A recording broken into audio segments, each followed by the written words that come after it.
Hello friends, मैं हूं अजीज शेख। आप देख रहे हैं movie stock movie explain channel, जिस पर आज मैं बात करने वाला हूं हॉकाई सीरीज के 6th और फाइनल एपिसोड के बारे में, जिसमें हॉकाई की सीरीज का पैकअप हो गया है। कैसे, तो चलिए उन सारी की सारी डिटेल्स पर बढ़ते हैं। साथ ही साथ एक मेजर स्पॉइलर वार्निंग और एक छोटी सी रिक्वेस्ट के साथ भी, जो है चैनल को सब्सक्राइब, वीडियो को लाइक और शेयर करने की।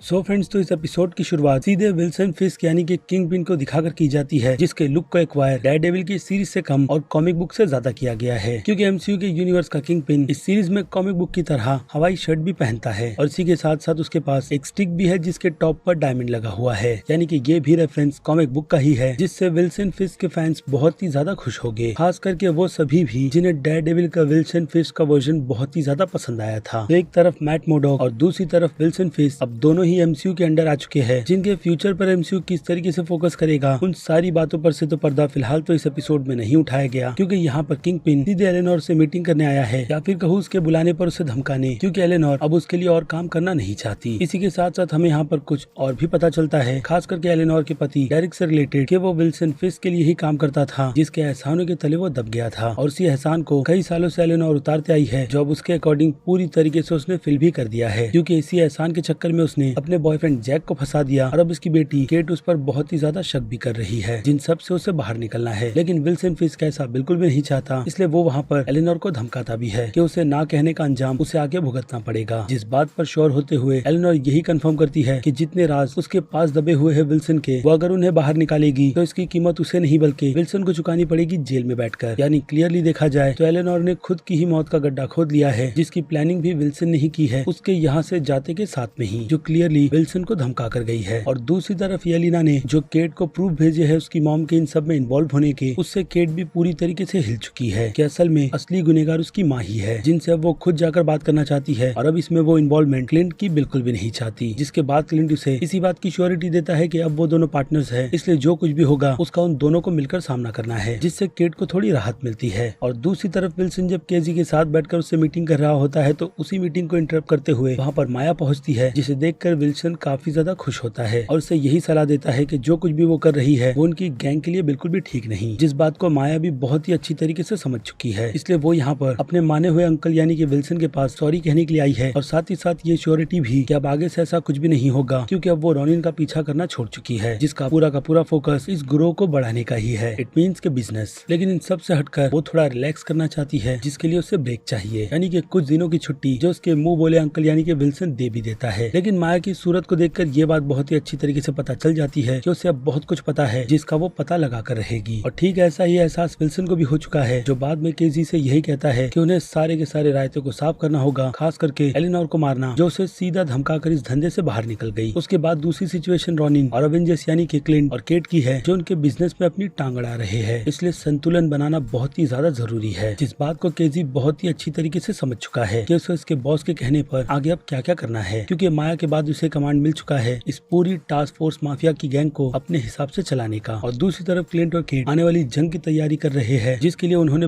बहुत सारे ट्रिक एरोस बनाए हैं, जिसे क्लिंट के साथ केट मिलकर बना रही है, क्योंकि क्लिंट को पता है कि ट्रिक एरोस को कैसे बनाया जाता है, आफ्टर ऑल वही इसे चलाता है, और अब इस यूनिवर्स में केट बिशप भी। जिसके बाद क्लिंट उसे कहता भी है कि इस राह पर चलकर वो पूरी तरीके से अकेले हो जाएगी, जिसका फैसला भी उसे खुद करना है। और फिर केट उसे यही बात भी समझाती है कि बचपन में उसने क्लिंट को एलियन से लड़ते हुए देखा था, और उसी पल उसने ये भी सोच लिया था कि एक आम इंसान भी अवेंजर्स की टीम में शामिल होकर अपना नाम बना सकता है, जिसमें फिलहाल तो क्लिंट उतना भी ज्यादा माहिर नहीं, क्योंकि ज्यादातर तो लोग उसे उतनी अच्छी तरीके से नहीं पहचानते। और अब उनकी प्लानिंग की बात करें तो उन दोनों का मकसद वहाँ पर बेसिकली अगर देखा जाए तो एलेनोर की पार्टी को खराब करने का है, जिसमें उसने अच्छे खासे पैसे लगाए हैं, क्योंकि दोनों को ये अंदाजा हो गया है कि विल्सन से झगड़ा कर उसने किस तरीके की बगावत मोड़ ली है, जिसे रास्ते से हटाने के लिए विल्सन अब किसी भी हद तक गुजर सकता है। जिस प्रिपरेशन को हम अगले सीन में देखते भी है कि ट्रैक सूट माफिया गैंग के सभी मेंबर्स अपनी पोजीशन पर पहुंच चुके हैं, जो पोजीशन एलेनोर को ठिकाने लगाने की है अगर वहाँ पर कुछ भी बड़ी गड़बड़ी होती है तो, क्योंकि दूसरी तरफ टावर में कैजी स्नाइपर लेकर खड़ा है, जिसे दूर से ही निशाना लगाकर अपने दुश्मनों को खत्म करना है, जिस लिस्ट में सबसे पहला नाम तो क्लिंट का ही आता है, जिससे कैजी को हिसाब भी बराबर करना है। और वो दोनों भी पार्टी में आ चुके हैं, जिनमें से केट का काम अपनी मॉम को ढूंढना है। साथ ही साथ इस पार्टी में वो दोनों अकेले नहीं बल्कि अपनी पूरी टीम के साथ आए हैं।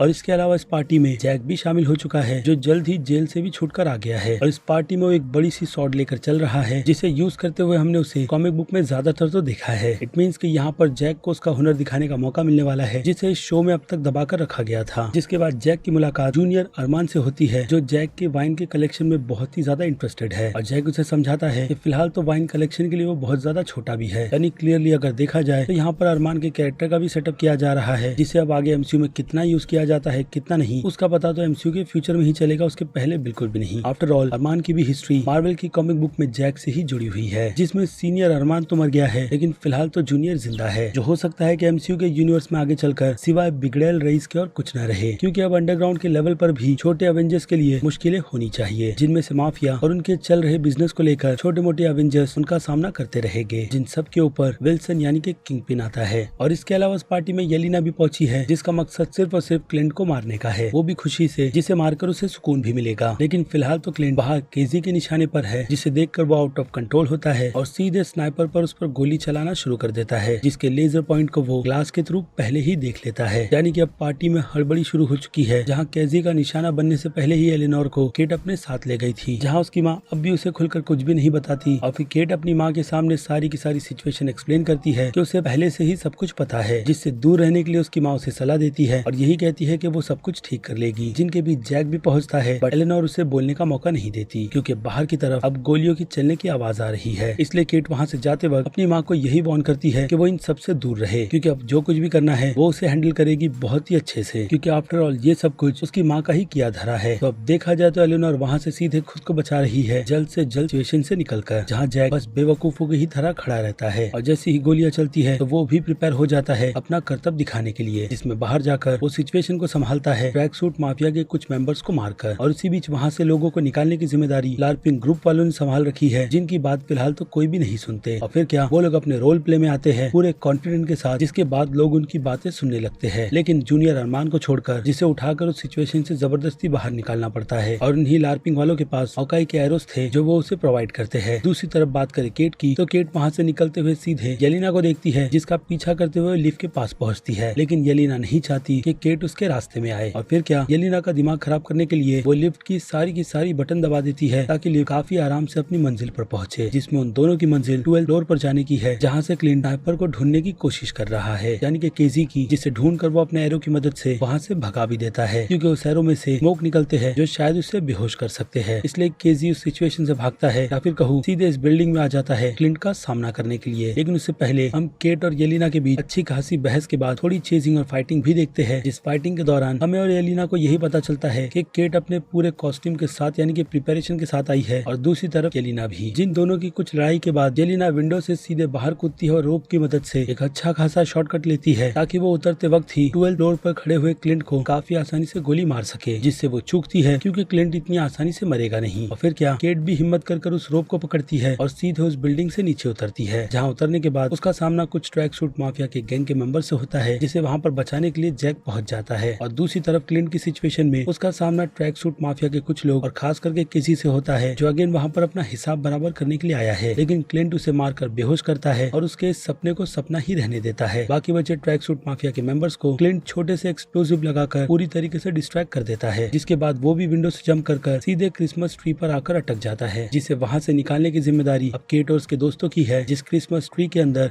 एक आउल भी बैठा हुआ है। और दूसरी तरफ बात करें माया की, तो माया पूरी पैकिंग कर कहीं जाने की तैयारी कर रही है, लेकिन जाते वक्त उसे याद केजी की आती है, जिसका रिजल्ट हमें आगे पता चलता है। और अब दूसरी तरफ कई सारे ट्रैक सूट माफिया वाले क्लिंट पर गोलियां चलाते हैं, जहां केट अपने एरो के कर्तव्य दिखाकर उन सभी को रास्ते से हटा देती है। और उसके बाद वो पूरे बड़े क्रिसमस ट्री को ही अपने एरो और बो की मदद से यानी कि ट्रिक एरो की मदद से सीधे जमीन पर गिरा देती है, जिनसे बचते हुए केट भी बिल्कुल सेफ लैंडिंग कर लेता है, वो भी एक बड़े से आइस स्केटिंग ग्राउंड में, जिसे चारों तरफ से ट्रैक सूट माफिया वालों ने घेर रखा है। और फिर क्या, उसके साथ वहाँ पर केट भी कूदती है और वो दोनों कई सारे ट्रिक एंड एरो की मदद से ट्रैक सूट माफिया के गैंग के मेंबर्स को एक एक कर हराने लगते हैं, जिसमें वो दोनों बहुत ही ज्यादा एक्सपर्ट है। और जब ट्रैक सूट माफिया के गैंग के मेंबर एक बड़ी सी वैन को लेकर सीधे अंदर ही आने वाले होते हैं, तो केट हांग पेंग के एरो को निकालती है और सीधे उस वैन पर चला देती है, जो लैंडिंग करते वक्त काफी छोटी लैंड होती है, जिसका अब क्या करना है उसका जवाब प्लेन के अकॉर्डिंग उन्हें स्कॉट यानी कि एंटमैन देगा, जिससे ये बात साफ हो जाती है कि हॉकाई को ये सारे के सारे एरोस जो पैम टेक के थे थे वो असल में स्कॉट ने दिए थे, लेकिन असल में उस वैन का क्या किया जाए उसका फिलहाल तो उन दोनों को बिल्कुल भी पता नहीं है, जिसमें कुछ लोग भी बैठे हुए हैं, जहाँ पर वही आउल आता है जिसे क्लाइंट ने क्रिसमस ट्री पर देखा था और वो अपने साथ उस छोटी सी वैन को ले जाता है। तो अब अगर कॉमिक बुक की बात करें तो कॉमिक बुक में कई बार ढूंढने के बाद मुझे आउल का ऐसा एक रेफरेंस मिला तो है, जो कि असल में मार्वल की कॉमिक बुक का विलन दी आउल कह लो या फिर लीलेन ओसेली, जो कि क्लियरली डेयरडेविल के यूनिवर्स का विलन है। तो शायद उसका यहाँ पर टीज इको की सीरीज के लिए दिया जा रहा है, क्योंकि एमसीयू में कोई भी चीजों को बिना मतलब के डाला नहीं जाता और शायद उसका रेफरेंस यहाँ पर इसी का हिंट भी करता है। और फिर केट को उसके साथी की तरफ से इन्फॉर्मेशन मिलती है कि उसकी माँ होटल के पीछे रास्ते से भाग रही है, जहाँ सिचुएशन को संभालने के लिए वो चली जाती है और हॉकाई का थोड़ा सा सामना यहाँ पर केजी के साथ होता है, जिसकी एरो को केजी पकड़ लेता है। और जब उन दोनों के बीच बातचीत हो ही रही होती है तो वहाँ पर केजी का मुकाबला करने के लिए माया भी पहुँच जाती है, जो उससे लड़ना नहीं बल्कि उसे अपने साथ ले जाना चाहती है। लेकिन केजी बिल्कुल भी जाना नहीं चाहता, क्योंकि चीजें या फिर कहूँ रास्ता अब उसके लिए बिल्कुल साफ है। जो बात फिलहाल तो माया को समझ नहीं आ रही कि इन सब के पीछे वही था जो बस अपने बॉस के ऑर्डर को फॉलो करते हुए अपना काम कर रहा था, और अब उसके रास्ते में माया निकल कर आई है, जिसे मारने के अलावा उसके पास दूसरा कोई भी ऑप्शन नहीं। लेकिन माया इतनी आसानी से हार नहीं मानती, जिस दौरान केजी की वहाँ पर मौत हो जाती है उसी एरो से जिसे हॉकाई ने उस पर फेंका था। और दूसरी तरफ बात करें क्लिंट की, तो क्लिंट का सामना येलेना से हो रहा है, जिसे मारते वक्त वो यही एक्सप्लेन कर रहा है कि नताशा और उसके बीच क्या हुआ था, जिस बात पर फिलहाल तो वो बिल्कुल भी भरोसा नहीं करती कि नताशा ने जो कुछ भी किया था अपनी मर्जी से किया था। और फिर येलेना को आखिरी में कन्विंस करने के लिए वो उससे सीक्रेट कोड यानी कि विसल में बात करता है, जिस विसल को हमने इसके पहले ब्लैक विडो फिल्म में सुन रखा है कि कैसे येलेना अपनी बहन नताशा से इसी के जरिए कांटेक्ट करती, जिसे सुनकर वो शांत होती है और फाइनली क्लिंट की बातों पर भरोसा करना भी शुरू कर देती है कि नताशा जा चुकी है, उन दोनों को ही एक बड़ा सा दर्द देकर, जिस दर्द के साथ येलेना वहाँ से चली जाती है बिना क्लिंट को ज्यादा नुकसान पहुँचाए। और दूसरी तरफ केट अपनी माँ को जब समझाने के लिए जाती है तो वहाँ पर किंगपिन यानी कि विल्सन भी पहुँचता है, जो सिर्फ और सिर्फ वहाँ पर एलिनोर को मारना चाहता है, लेकिन वो अपने मिशन में कामयाब हो उससे पहले उसे सामना केट से करना होगा, जो ऑब्वियसली विल्सन के सामने ज्यादा टिक नहीं पाती, लेकिन फिर भी उसे अच्छी खासी टक्कर देती है क्लिंट की ट्रिक एरो की मदद से, जिसमें से एक टू डेंजरस वाला ट्रिक एरो वो बाद में क्लिंट की उसी ट्रिक को यूज कर एक्टिवेट करती है, जिससे क्लिंट ने उसे चीजों को टॉस करना सिखाया था। फिर क्या उसकी ये ट्रिक काम करती है और फाइनली उसका पीछा विल्सन से छूट जाता है, जहाँ पर एक बड़े ब्लास्ट होने की वजह से विल्सन दूर जाकर गिरा है और बेहोश हो चुका है। जिसके बाद वो अपनी माँ के पास जाती है, जो अपनी बेटी को यही एक्सक्यूज देती है कि अगर उन्हें गरीबी का सामना करना पड़ता तो वो सिचुएशन केट बिल्कुल भी हैंडल नहीं कर पाती, इसलिए जो कुछ भी उसकी माँ ने किया वो अपनी बेटी के भले के लिए किया था, जिस बात से केट बिल्कुल भी एग्री नहीं करती और एक अच्छी बनी हुई अभी की सुपर हीरोज के अकॉर्डिंग वो अपनी माँ को जेल में डलवा देती है, जिसे एक डिटेक्टिव आकर पकड़ लेता है। यानी अगर देखा जाए तो येलेनोर के कैरेक्टर को लेकर मार्वल की कॉमिक बुक की तरह यहाँ पर कोई ना कोई ट्विस्ट एंड टर्न्स आ सकते हैं। इट मींस कि एमसीयू के फ्यूचर में, क्योंकि सेटअप फिलहाल तो उसी का किया गया है और एलिनोर की हिस्ट्री मैंने आपको ऑलरेडी हॉकाई के पहले एपिसोड में एक्सप्लेन कर रखी है कि उसकी सिचुएशन में क्या क्या हो रहा है और असल में उस पर भरोसा भी नहीं किया जा सकता, जो फिलहाल तो उस पर उसकी बेटी बहुत ही ज्यादा करती भी है। और दूसरी तरफ जब पुलिस विल्सन को पकड़ने के लिए पहुंचती है तो वो उस जगह पर नहीं होता जहाँ पर आखिरी बार केट ने उसे ठिकाने लगाया था, लेकिन एक जगह से भागते वक्त जब उसे ये लगता है कि उसकी गैंग के मेंबर्स उसे लेने के लिए आ गए हैं तो हमें पता चलता है कि वहाँ उसका सामना करने के लिए असल में माया आई है, जो कॉमिक बुक की तरह उस पर गन तानती है और सीधे शूट भी करती है, जिसकी आवाज को हमें सुनाया गया है, सिचुएशन को दिखाया बिल्कुल भी नहीं, जो कि क्लियरली किंगपिन के कैरेक्टर के जिंदा होने की कंफर्मेशन करती ही है, क्योंकि ये जल्लाद इतनी आसानी से मरेगा नहीं, जिसकी कुछ झलक हम इस सीरीज में ही देख चुकी है, वो भी तब जब केट उस पर एक एरो चलाती है जिसका उस पर कुछ भी असर नहीं होता। तो बात रही बुलेट की, हो सकता है कि माया का वो शॉट दरअसल मिस हो गया होगा, जो शायद उसने जानबूझकर किया है, क्योंकि उस पर भी एक स्पिन ऑफ सीरीज बन रही है और माया की बाकी पूरी की पूरी सिचुएशन किंगपिन के जो साथ की थी उसकी भी एक्सप्लेनेशन आपको हॉकाई की सीरीज की पुरानी वीडियोस में मिल जाएगी, जो कि हाँ मेरे चैनल पर ही अवेलेबल है। जिसके बाद आते हैं सीधे लार्पिंग वालों पर, जो जैक के काम को देखकर बहुत ही ज्यादा इंप्रेस हुए हैं, इसलिए वो उसे ऑफर उस ग्रुप में आने का दे रहे हैं, जिस पर हो सकता है कि जैक अपना अप्रूवल भी दे दे। और लार्पिंग वालों की तरफ से यानी कि मिसी ने जो सूट बनाया है क्लिंट और केट के लिए, वो दोनों उसकी भी तारीफ कर रहे हैं, जहाँ पे क्लिंट केट को बैठकर सिचुएशन एक्सप्लेन कर रहा है कि उसने आज कितना अच्छा परफॉर्म किया है, क्योंकि जिस सिचुएशन में केट आज फंसी थी खास करके किंगपिन के सामने, तो उसका मुकाबला करना उतना भी आसान नहीं जितना केट को लग रहा था, लेकिन फिर भी केट उससे सर्वाइव कर गई। यानी अगर देखा जाए तो यहाँ पर हॉकाई यानी कि क्लिंट का चैप्टर अभी भी बचा हुआ है रोनिन के पार्ट का, जिसे अनफॉर्चुनेटली सीरीज में उतनी भी अच्छी तरीके से एक्सप्लोर नहीं किया गया, बट जो भी हो एक सेटिस्फाई एंडिंग इस सीजन को दी गई है, जहाँ से वो केट को लेकर सीधे क्रिसमस मनाने के लिए घर पर पहुंच चुका है, जिस प्रॉमिस को उसने बिल्कुल भी नहीं तोड़ा। और इससे क्लिंट की फैमिली बहुत ही ज्यादा खुश है, खास करके उसकी वाइफ, जिसके पुराने दबे हुए राज को क्लिंट अपने साथ लाया है, जो कि क्लियरली एजेंट नंबर 19 की वॉच है, जिस पर मैंने लोरा की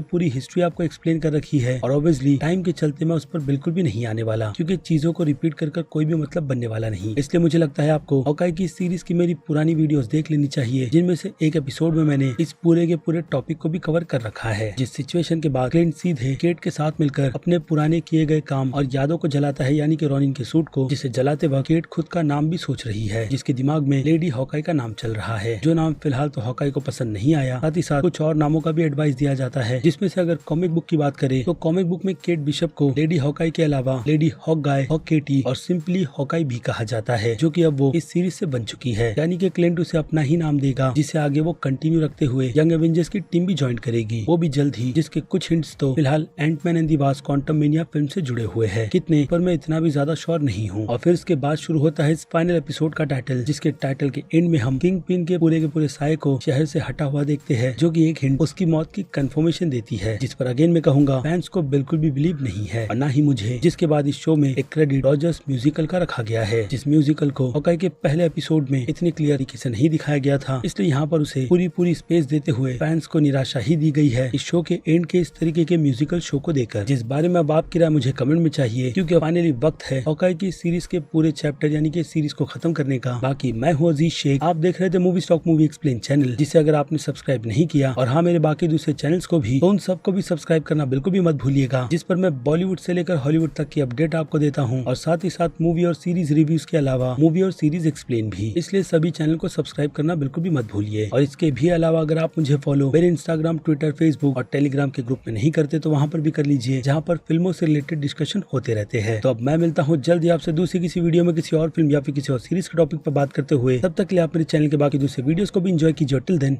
बाय।